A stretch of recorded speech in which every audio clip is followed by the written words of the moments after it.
I'm not going to claim that spending 9 irreplaceable hours of my life watching Mr. Beast systematically torture 1,000 people is the worst way I've ever spent a day. This is because I used to work retail and that really drains your will to live. Beast Games, though, really drains your soul. Around episode 6, everything began to form into a bit of an amorphous blur of constant sobbing, games designed by sociopaths that don't even make for good television, and of course, Mr. Beast's haunting, unblinking face. The lights are on, but is anybody really home? I wanted to cover the rest of Beast Games, but I also didn't want 8 more videos on my channel about the topic, so I figured, let's do it all in one. There are a bunch of episodes where basically nothing interesting happens anyway. So I sat down, watched nearly 9 hours of Beast Games, and I've prepared my comprehensive thoughts. If you feel this video is lesser in quality than my usual work, well, it's because I lost a lot of good brain cells in the process of putting it together. You will be sorely missed. We'll be discussing several of the themes that are incredibly present throughout the show, alongside my own thoughts and criticisms, interwoven between the actual content of the episodes, the text itself. And if you think it's weird to call a TV show a text,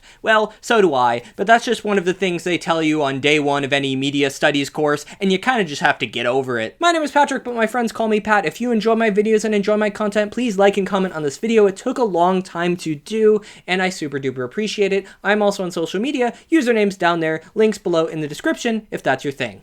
Heart. Back by popular demand. I want to start with my largest and most obvious criticism. Beast Games is not a good reality television program. Is this statement enough to dethrone it from Amazon's top 10 most watched TV shows? No, but I mean, it's on Amazon. It's not exactly facing a lot of stiff competition. The go-to baseball analogy is Babe Ruth, who played against plumbers before the leagues were integrated, but I'm gonna give you a more inspired one about one time an entire team went on strike, so their managers had to recruit a bunch of randos who had never played baseball before to play against the reigning World Series champions. They were the 1912 Detroit Tigers for one day, and they lost the game 24-2 in front of 15,000 fans. My niche references to pre-World War I baseball aside, that is not my only area of expertise. My second is reality television. What is the genre driven by? I've said it before, but I will say it again, and my anger is only intensified after having watched the entire show. It is driven by characters. Beast Games is, by far, the worst example in reality television I've ever seen in terms of not giving a single flying fuck about any of its contestants. Hell, even Wipeout gives the people competing on it a tiny bit more dignity than Beast Games. This is what you want, girls? You want to see Mummy? I found that strangely moving. Oh, so did she. Dad, Mom, I played fair. And I hope I made you proud. Aw, goodbye.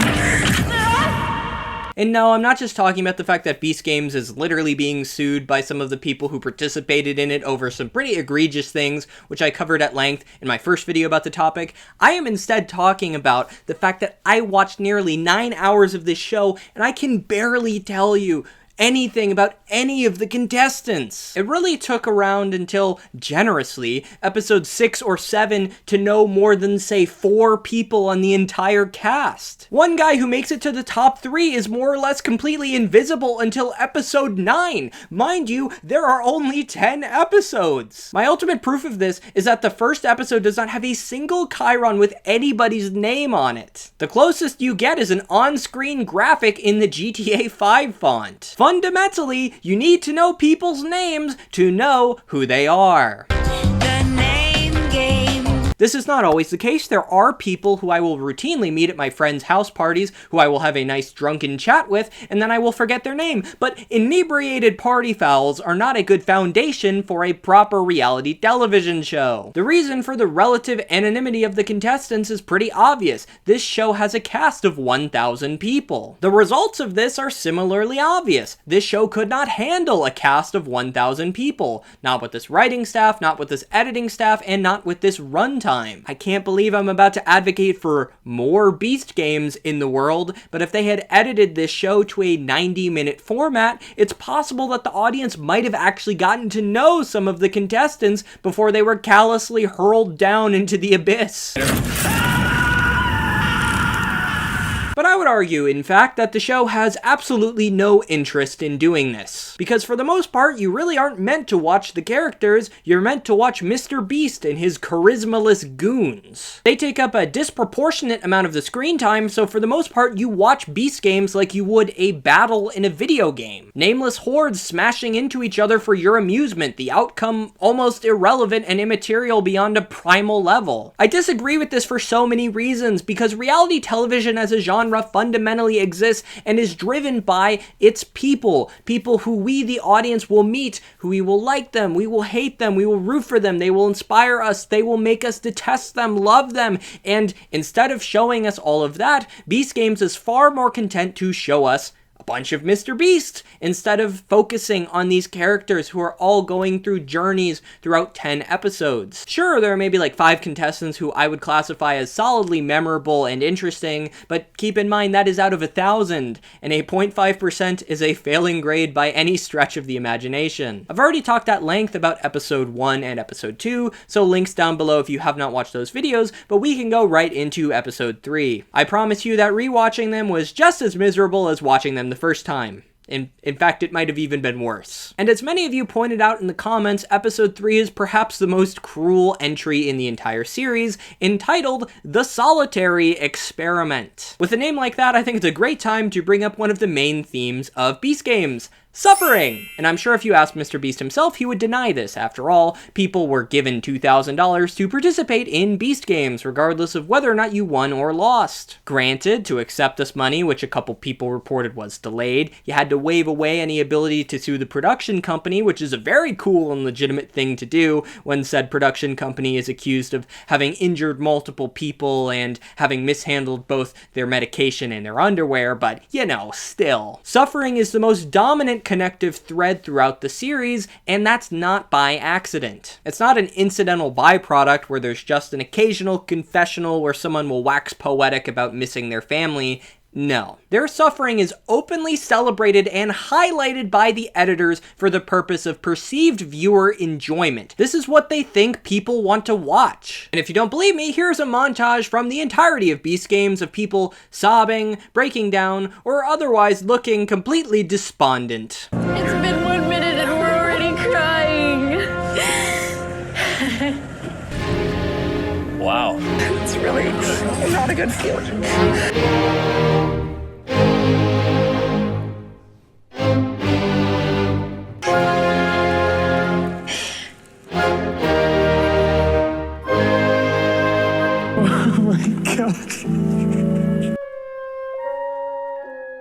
Did you enjoy that?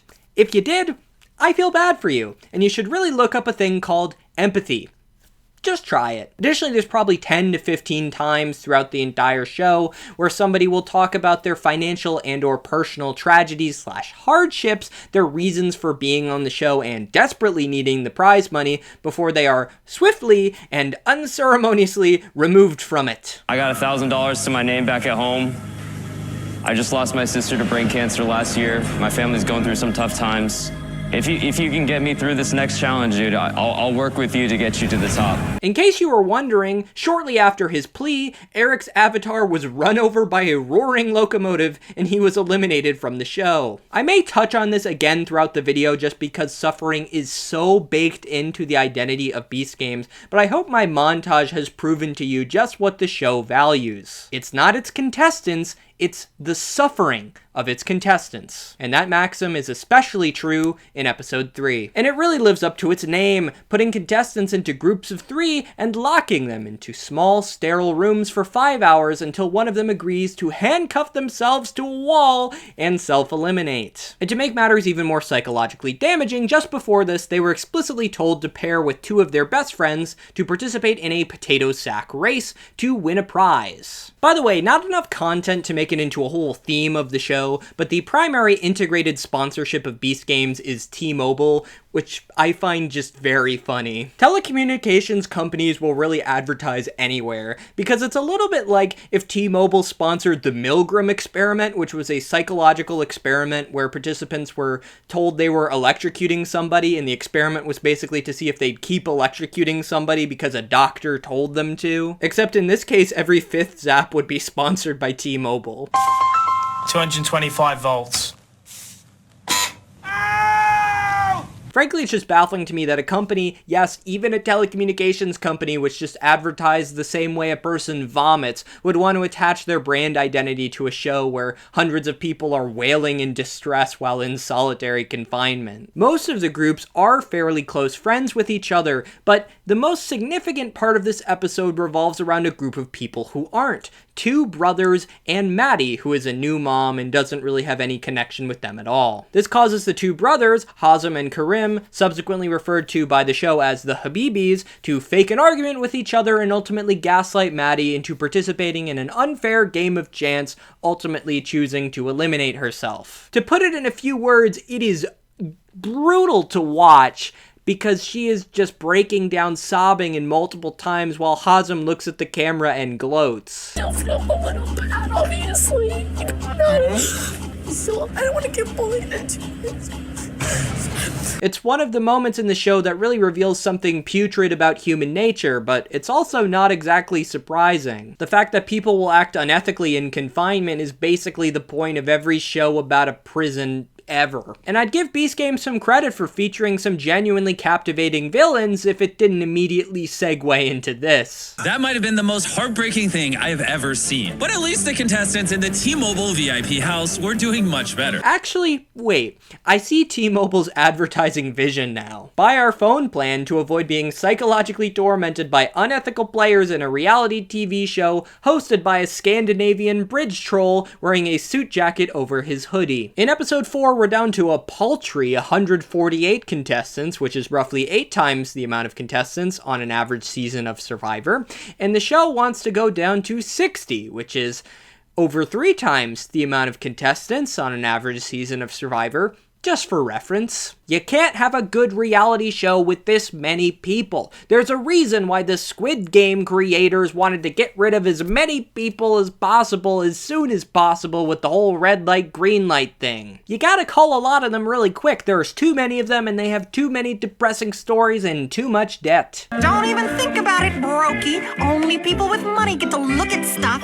But basically in this episode, there are 10 helicopters leaving for Beast Island, each with 6 seats in them, and we're going to do 7 games to determine who's getting the tickets. If you're not on the last helicopter out of Saigon, so to speak, you will be eliminated from the competition. And the Vietnam comparison is actually a pretty good one because A, I wouldn't be surprised to learn that Mr. Beast used napalm at some point during the production of this TV show, and B, the fact that he named the city after himself reminds me of a certain other figure in the Vietnam War with a cult of personality. Gosh, pre-World War baseball, the Milgram experiment, Ho Chi Minh City.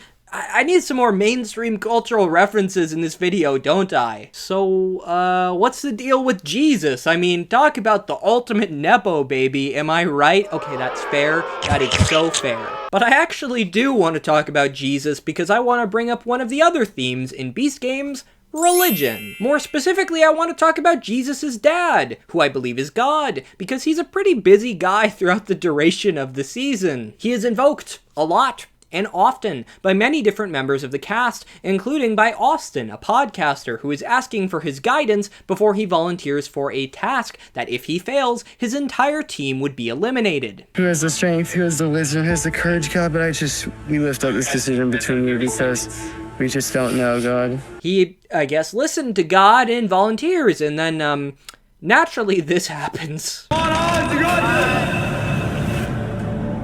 I guess God is not listening to your podcast, or more likely, doesn't really care about the outcome of Beast Games one way or the other. God and his son, who is truly the ultimate team player, are frequent sources of comfort for many of the contestants. I'm not super surprised by this. I actually think it represents the average American pretty well. We don't really have a social safety net, but we do have Jesus, so that's something. But episode 4 provides a scenario with regards to religion that actually demonstrates how it often functions, especially when you mix it with capitalism in a hyper-competitive zero-sum game. And for starters, this is now the 4th consecutive episode where there is a challenge that is either entirely or primarily based around self-elimination. Over 10% of all the games in the show feature some form of self-elimination for no reward. And that figure rises to almost 30% if you include all of the games that feature bribes. So yes,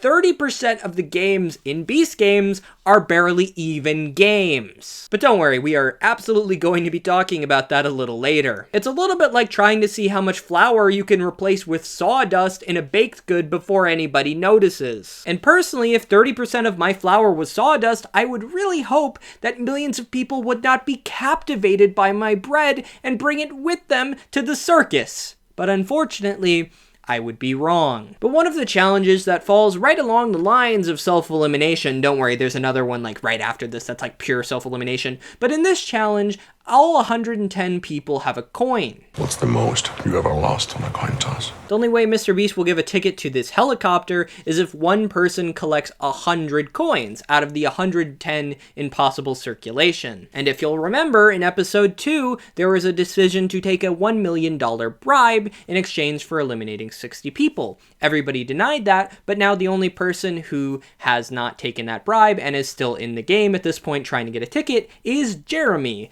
aka Beardy, aka the Polar Bear Guard, aka Creepy. I don't want to give it to him. The guy creeps me out, like fully. And he turns everything into a pedestal for religion. This is a game. Dozens of people, perhaps feeling indebted to Jeremy, immediately give him their coins, and it becomes pretty clear that he's the only person who has a shot of getting those 100 coins because there is a 10-minute time limit, and then once he gets those coins, he will be able to get a ticket to the helicopter and pick the remaining 5 people who get the rest of the seats. And let me be clear, before he collects these coins, he has several doubters, including one who compares him to Beelzebub himself. Not Jeremy.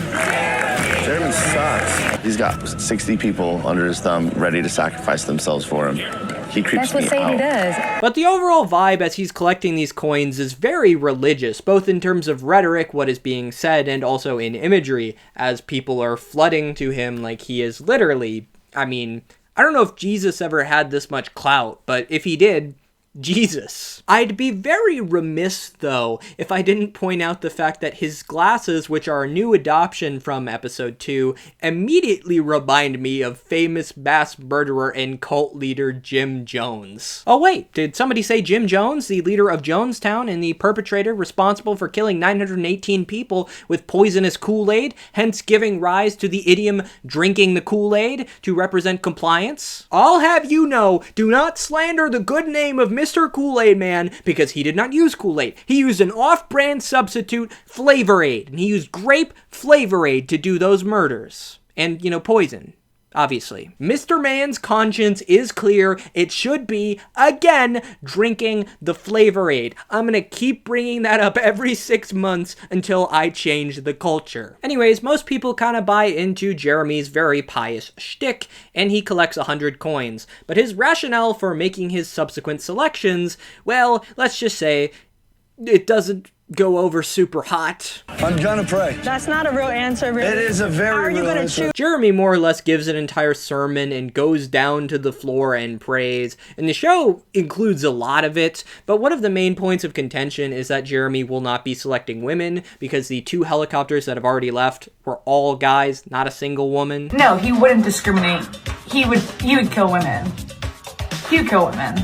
Non-binary?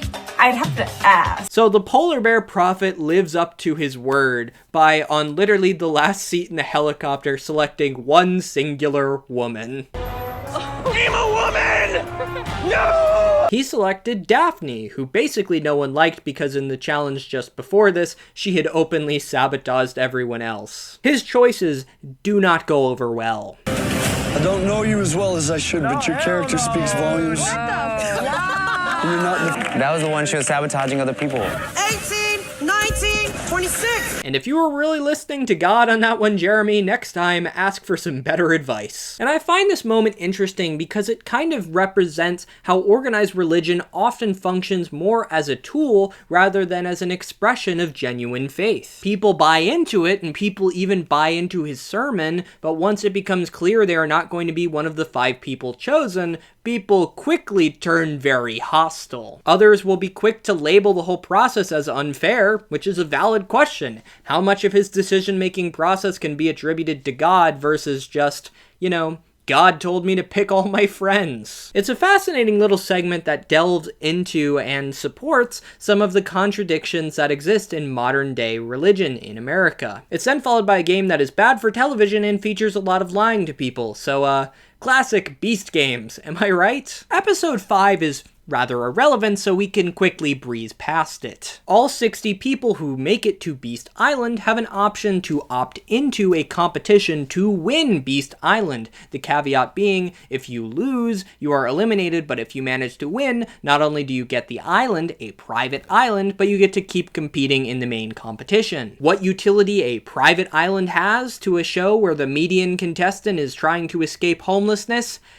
Who's to say, really? I say this episode is mostly irrelevant because only 9 people opt into this competition, and it's mostly just a ripoff of other better shows like Survivor and the fictionalized Total Drama Island. The camper who does not receive a marshmallow tonight must immediately return to the dock of shame to catch the boat of losers. My wife's gonna kill me. Why? Because I didn't come home with anything. They even vote somebody off, and we get a confessional about it that says this. I voted for Lyric. The vibe around the camp is a lot of people didn't want Lyric to go. What do you mean the vibe around camp? You are currently giving this confessional from a luxury yacht, and everybody who wasn't competing for the island was given a beach vacation, courtesy of T-Mobile. On a completely unrelated note, Mr. Beast reportedly lost tens of millions of his own dollars by doing the show, since he went massively over budget. You're planning on putting your feet back into the project. Seems a bit irresponsible, doesn't it? Hey, newsflash, idiot. If you have concerns that you're running over budget, maybe don't include an entire episode where you fly your entire cast to an unrelated island that ultimately has no bearing to the actual contents of your main competition. Also, what is featured prominently in the marketing material is a pirate battle competition, which never even actually happens because he offers the players a bribe before the competition starts. Somebody obviously takes a bribe, it's $450,000, and then they just don't play the pirate challenge. Bitch, just play the pirate challenge. It was a lot more interesting than both of the other challenges that followed after it, and I'm losing my mind. I guess the only other thing I can add here is that Mr. Beast's ridiculous sun hat made me laugh. I don't believe in toxic masculinity, but I am of the belief that we should embrace melanoma like men. We shouldn't be wearing these ridiculous accessories that make us look like Carmen Sandiego. Where in the world is Carmen Sandiego? Fuck, that's another obscure reference. Okay, we shouldn't be wearing these ridiculous accessories that make us look like Melania Trump. There, is that better? We all know who that is, right? Or, we could also wear sunscreen. I think that works too. Episode 6 sees the remaining 52 contestants split off into 3 different challenges: physical, mental, and chance. This episode represented the high water mark in terms of what I thought this show could do, at least in terms of the games, right before it all came crashing down in episode 7, and I finally learned 5 people's names. At one point, 2 teams are competing to drag a monster truck along with their bodies, and one team is a lot, how should I say this, sicklier and older than the other team, but somehow they manage a come-from-behind victory. That was good television. Sometimes a combination of luck and a good cast will bail out crappy game design. The same thing happens in the mental challenge, which is a series of head-to-head matchups based on one trivia question. And this segment would probably be pretty forgettable if not for Akira, who makes it his personal mission to target Hazem, one of the brothers who viciously gaslit Maddie back in episode 3. Apparently word of that got out around the cast. How that happened, who's to say, but now Akira has made it his personal mission to take him out. So we see a high-stakes duel, but instead of revolvers at high noon, we see 2 people facing off with a buzzer to answer a trivia question of which reptile doesn't blink but instead uses its tongue. God, I love trivia, but it is a little lame and not very dramatic, is it? Hazem answers wrong, allowing Akira to swoop in, answer correctly, and seal his fate. No. I sealed your partner's fate. But here's where the production staff clearly puts their finger on the scale, because after this happens, they roll up with money bags and offer Akira a $50,000 bribe if he gives Hazem a rematch, but obviously that would potentially alter the outcome. It's abundantly clear that the show would prefer for Hazem to stay so he can fulfill the role of a villain, but Akira is so hell-bent on getting rid of him that he denies it, and then the other brother also loses his matchup, so the Habibi brothers have lost their chance at $5 million. And I should criticize what is a pretty naked and very unethical attempt by the production staff to directly manipulate the game, but frankly the show sucks, and they kind of needed to do this, and in a way I don't blame them. Oh yeah, and the Doom shoots are back. Any last words, 858? I'll be back. Yeah, all right. See you later.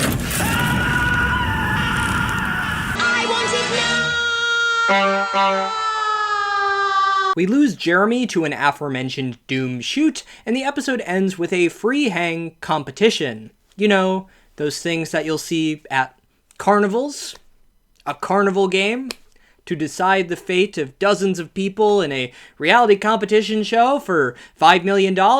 Alright, I've pushed it off long enough. It's time to discuss the elephant in the room, how terrible that the actual games of Beast Games are. Despite the word literally being in the title, it is shocking to me how few of the actual competitions create good television throughout the duration of the show. I'll add this caveat: if you enjoy blood sports, the Hunger Games, or the suffering of others, your perception might be a little different than mine. As I've mentioned before, nearly 30% of the contests in the show feature either self-elimination or bribes. So I think immediately we can write all of those off as not particularly compelling. But okay, Patrick, you might say, surely there are some games that are fun, right? And I mean, like, yeah, I guess I liked a few of them. They play bocce twice. I should add, on a couple different occasions, they pretty much reuse challenges they've done before. They do a ball balance challenge, which is a Survivor staple, so that one's pretty cool. And at one point, they basically do a modified version of the game Knockout, which you would play with basketballs.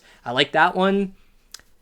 That's pretty much it. What is that? 3 games? 4 if I count the game they did twice? This is out of 35! There are like 35 challenges in the entire show! Most of them are either poorly designed, exceptionally arbitrary, or some combination of both. The final game to win the island and the final game to win the grand prize the entire show are the contestants taking turns picking briefcases, more or less a complete game of chance. I respect that a little bit from a game design perspective, just because it's essentially troll face, roll a d20 to see if you're gonna win millions of dollars, but from a television viewer perspective, it doesn't exactly create a compelling product. It's very anticlimactic to have your $5 million reality show wrap up the same way as a rerun of Deal or No Deal. And I open the briefcase, oh, my briefcase doesn't have $5 million. Well, I guess I lose. And speaking of bad game design, episode 7, which features maybe the worst game and the least interesting game of them all, the trolley problem in real life. And I should say, as a concept, the trolley problem really should be fun. In a, you know, kind of a depressing, dread-inspiring way, but still. And obviously in Beast Games, just as I'm learning who these people are and their names, they are being laid out on the train tracks to be destroyed by a roaring train. But I mean, this episode is like an hour long, right? So they must have done like a bunch of different cool scenarios, a bunch of like eliminations. Oh, they did 4. Oh, they did 4? 4 fucking eliminations? Technically, it's actually 3, because the conclusion of the 4th trolley problem is an end of episode cliffhanger. So 3. Oh. Wow. Oh. There's a lot of irony in giving the scrolling and instant gratification generation an episode of television that is so meandering and full of bullshit that basically nothing happens and it's really not compelling at all. The relative lack of anything interesting happening makes sense though. I mean, how else are we going to fit in the screen time of the Beast Game goons gleefully talking about putting hostage bags over the contestants' heads? Let's ask them about blindfolds. I feel like The bags are too much. Secretly, I kind of want to bag them. I kind of want to bag them so bad. I think we're going to bag them. The Try Guys trolley problem videos are unironically 10 times better than this episode, and they were probably produced at least 1/10 of the budget. Would you rather cry every time you do the deed or have your sperm cry out, no? And to make matters even more pathetic, none of the 4 trolley problems are even difficult. That's the whole point of the trolley problem. These are supposed to be hard decisions. Number 1 is Akira having to choose between getting a Lamborghini or saving 3 people who he literally was asked by Mr. Beast to self-identify as his 3 least favorite contestants. You either eliminate them and get a Lamborghini, or save them and destroy your Lamborghini. What do you think he's going to choose? Next problem, it's Akira's best friend in the game versus 3 of his, again, self-identified least favorite contestants in the game and a Tesla. Maybe that'd be a harder decision if you just hadn't given the man a fucking Lamborghini. And in the third decision, a new player, Bethany, has now been voted in to be the one making the decisions, and she has to choose between eliminating Akira and his best friend, who by this point have pissed almost everybody off, and a mystery player, versus eliminating her best friend in the game. Sure, she eliminates Akira and co, and the mystery player turns out to be her, but that was still obviously the right decision to make. You had like a 1 in 12 chance of that being you. It's clearly the right decision versus your best friend. This is not a hard decision. You knew which one she was going to take. Number 4 is Twana, one of the larger characters in the show, having to choose between 2 of her friends and Dino, who by this point has pissed almost everybody off, even though Dino has selected one of her friends to try to save himself. Like, do I get rid of 2 of my friends or 1 of my friends? It's not a hard choice. All of these trolley decision outcomes are so obvious. And all of these choices are dragged out for so long.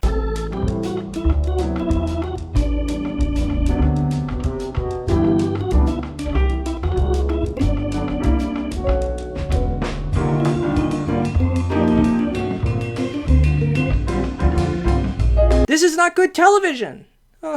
And with that, we are now down to the final 10, and I can confidently say I know 7 of them. This for me was probably the most gut-wrenching episode because it's where Mr. Beast's theory of money and human nature finally wins. Ever since its first moments, Beast Games has staked out the claim that people will do unethical things for their own benefit for money. At the end of episode 2, it seemed like this theory had been called into question. 4 people denied a $1 million bribe to eliminate 60 others. One being Twana, who has a very real chance of winning the game, and another being Dino, who came up just short. But in episode 8, which is a non-elimination episode by the way, the Beast Games theory about money is more or less proven completely correct. Because the remaining 10 contestants, who at this point almost all know each other on a very, very deep level and literally met each other's families earlier in the episode, all betray each other for money, as the very literal title of this episode suggests. They vote Twana to be the first player in an unknown game, and then she picks someone and they take turns picking people after that.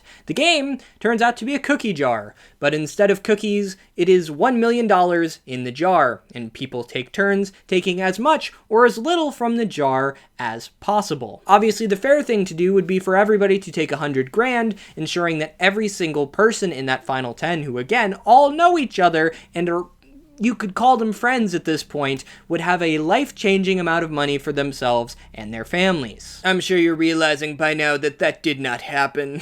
Because while Twana takes $100,000, her fair share, her next pick up, Michael takes $223,000, more than his fair share, and then JC takes $650,000. An egregious amount, leaving everybody else with either nothing or a relative pittance of a few $1,000s. And look, obviously JC and Michael are not going to win the show if there are any challenges after this that have to do with your reputation in the group, and obviously that's the next challenge, but Michael owes JC a lot of credit. Because when somebody takes over $550,000 more than their fair share, it kind of overshadows the guy who took $123,000 more than his fair share, doesn't it? And this is unrelated to my foundational criticism of Beast Games, but I have to say JC is one of the most dislikable reality TV show personalities I've seen in a while. And it's mostly because he's a hypocrite. In the last challenge, the train challenge, he was very angry at Dino for picking one of Tawna's friends in an effort to save himself in that trolley problem dilemma. But I think you chose Jazz as bait, and that's a shitty thing to do. Jazz deserves to be here, and you put her in a really bad position. And he then pulls this fucking shit. Oh my God. I'm not in this for material things. I want to leave something for Emma. Oh my God. There's nothing I wouldn't do for my family. We all have family. I'm gonna take $650. We could have all been happy.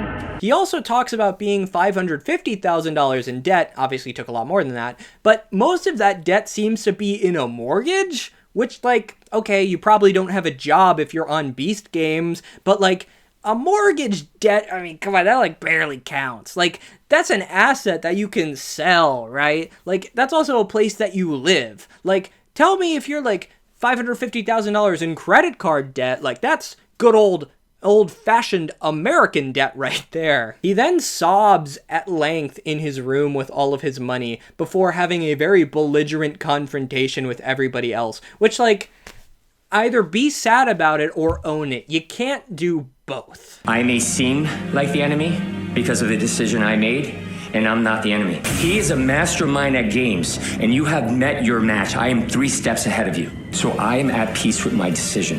Whether you agree with it or not, I am at peace with my decision. You may have walked away with $650,000, but in my eyes, you're a true loser, JC. I'm talking about the character. I'm not talking about Jesus. That guy's a winner if I've ever seen one. I took it. For my family, I gotta do that one. Dude! We all have families here, man! I need that money. We all do. You are feeding your family by stealing food from the community. Time is a flat circle, truly, and when incentivized with money in a game like this, it is going to corrupt people and make them do unethical things. The show, as sad as it may be, is right.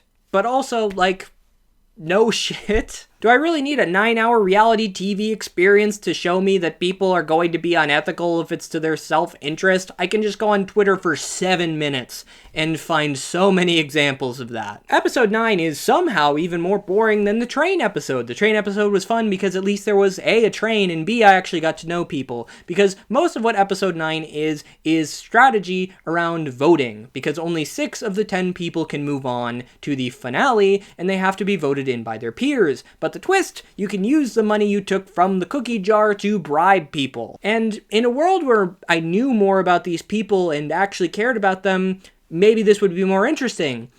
But I don't. So let's move on. In the finale, Mr. Beast begins with an eye roll and groan-inducing speech about 1,000 different stories and so many different decisions to have gotten us all here. Over 1 year ago, Beast Games was created with a purpose. In its purest form, its existence is a sandbox. They range from decisions as small as who did you talk to? What did you say when you talked to them? The chain reaction of decisions that led us to this moment are irreversible and unchangeable. That's about as deep as a puddle amidst a drought, I'm afraid. And this almost goes without saying, but Mr. Beast as a host really didn't do a good job throughout the duration of the season. The only interesting way to view him as a character or as a host is to pretend he is an extraterrestrial wearing a sack of human flesh, observing all of these cruel games he's engineered in an effort to better understand humanity. Do you guys feel like you made a lot of friends? Yeah. I mean, everybody here has lost a lot of good friends. Surely that's not going to happen again today. No. He's sadistic at times and weirdly curious in others, and to put it mildly, empathy is not something he prioritizes. Yet these speeches also reveal delusions of grandeur, a fundamental desire for this show to be spectacular. I really don't know what else would drive a man to produce a show and get 40 world records, lose tens of millions of dollars, all while doing it dressed like a less fashionable version of the Boss Baby. You could do a whole video about what can be learned from Mr. Beast as a person or as a character, depending on how heavily involved the writers were,